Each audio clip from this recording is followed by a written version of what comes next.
के मेहरबानों, जैसे तारिक आबिद साहब ने आपका शुक्रिया किया कि आप तशरीफ लाए और बहुत देर तक आपको बाहर रहना पड़ा, उसके लिए हम माजरत चाहते हैं। सवाल इस बात का था कि जैसे आपने सुना कि वज़ीर आज़म की तरफ से दावतनामा आया है और हम उस दावतनामे में जाने वाले हैं। वहाँ पे हमें उम्मीद है कि हम अपने जो मौक़िफ़ है उसको वहाँ पे वज़ीर आज़म साहब और होम मिनिस्टर साहब के सामने रखें और उसके बाद जब वो मीटिंग ख़त्म हो जाएगी हम आपको भी ब्रीफ करेंगे यहाँ पे और दिल्ली में भी उनको ब्रीफ करेंगे कि हमने वहाँ क्या किया, क्या कहा और उनका रद्द-ए-अमल क्या था। यही हमने आपसे कहना है। हमारा मौक़िफ़ जो है वो आपको मालूम है, उसको दोहराने की ज़रूरत नहीं है। हमारा मौक़िफ़ जो है वो है और रहेगा। भैया एक आदमी पीछे तो बात करें। जिनको उन्होंने बुलाया है, महबूबा जी, मुझे, तारिक आबिद साहब को और जिनको भी हम में से बुलाया है, हम लोग जा रहे हैं। हमें उम्मीद है क्योंकि ये दावत जो है, क्या बात कर रहे हैं, ये दावत जो है ये लीडरों को अलग अलग दी है, इसलिए हमें उम्मीद है कि वो इन सब लीडरों को अपनी पार्टी की तरफ से, क्योंकि ये इंडिविजुअल लीडर्स हैं, इंडिविजुअल पार्टीज हैं, इनको भी वैसे ही दावतनामा आएगा जैसे हमें आया।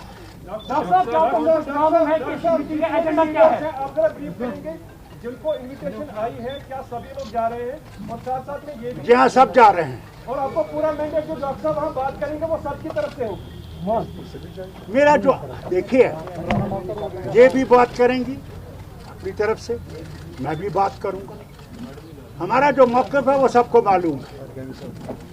अरगाम ये भी हैं, ये भी जाएंगे और तारिक आबिद साहब भी हैं। डॉक्टर साहब, क्या आपको ये पता, ये एजेंडा क्या रहेगा इस मीटिंग का? कोई भी एजेंडा उनकी तरफ से फिक्स नहीं हुआ है।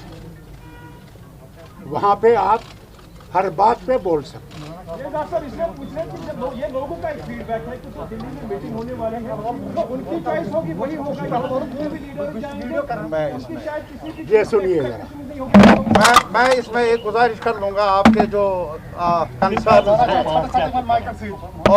और बल्कि हमारे जम्मू कश्मीर और लद्दाख समेत लोगों के जो कंसर्न हैं, जो उम्मीदें हैं इस मीटिंग से और हमसे, हम आपको यकीन दिलाना चाहते हैं कि हम आसमान के तारे तो मांगेंगे नहीं, लेकिन वही मांगेंगे जो हमारा रहा है और हमारा ही रहना चाहिए। मैं एक गुजारिश, बोले प्लीज हैव सम पेशेंस। और चूंकि एजेंडा नहीं है, जिन्होंने मीटिंग बुलाई प्राइम मिनिस्टर ऑफ इंडिया ने, एजेंडा कोई मुकर्रर है या नहीं हमें इतला नहीं, और हमारा मौक़िफ़ जो है PAGD का, उसको हम दोहराएंगे उस बड़े ऐवान में, बड़ी लीडरशिप के सामने। वो हमें मौका मिला है, हम अपने आवाम को यकीन दिलाना चाहते हैं। हम एक minute, please please please please please, not one way, please listen to us. हमें वहां जाना है अपने अवाम की वकालतनामा लेकर। हम वकालत कर लेंगे उस अदालत में जम्मू कश्मीर और लद्दाख के अवाम की तरफ से। वो वकालतनामा मिला है, आईन के अंदर जो हमें गारंटीज मिली हैं पहले से ही, हम उनके तहफ़्फ़ुज़ की खातिर अपील कर लेंगे प्राइम मिनिस्टर ऑफ इंडिया से कि वो रिकंसिडर कर ले। महबूबा जी। बाबा जी, पहले पूछना चाहूँगा कि आप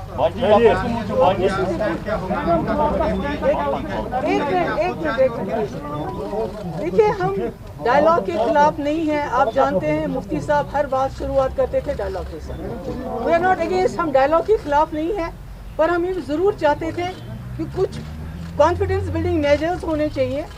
जैसे पूरे मुल्क के अंदर कोविड की वजह से जेल में जो कैदी थे उनको रिहा किया गया।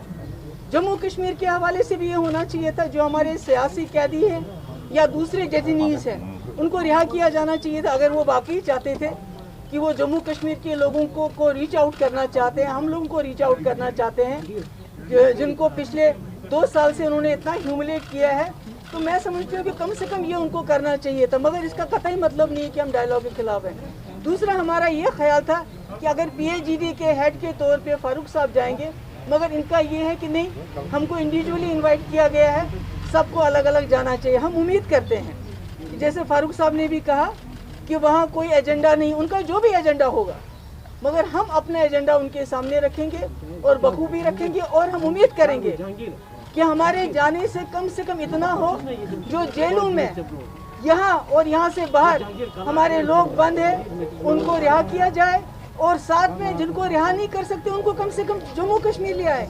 यहाँ गरीब लोग चंदा जमा करके साल में 1 या 2 बार अपने बच्चों से या अपने लोगों से मिलने जाते हैं।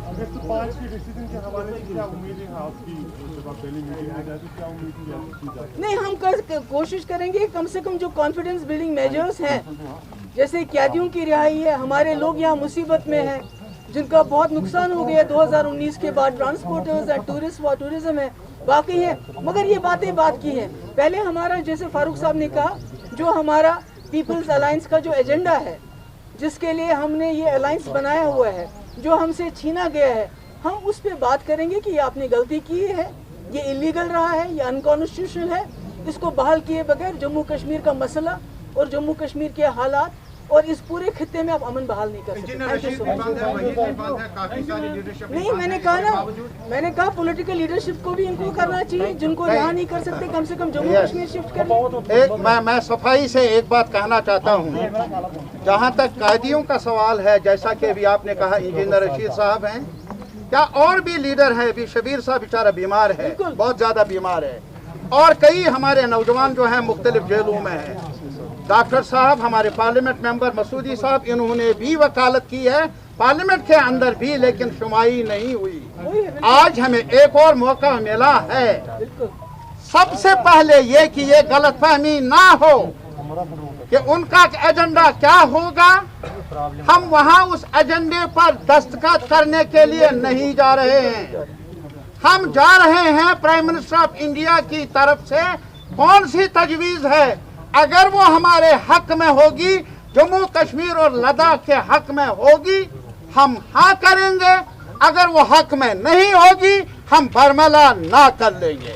इसमें कोई गलतफहमी नहीं होगी। एक और बात लास्ट में मैं बताना चाह रहा हूँ, जैसे आप सब पूछना चाह रहे हैं, there can be no compromise on 370 and 35A। Thank you.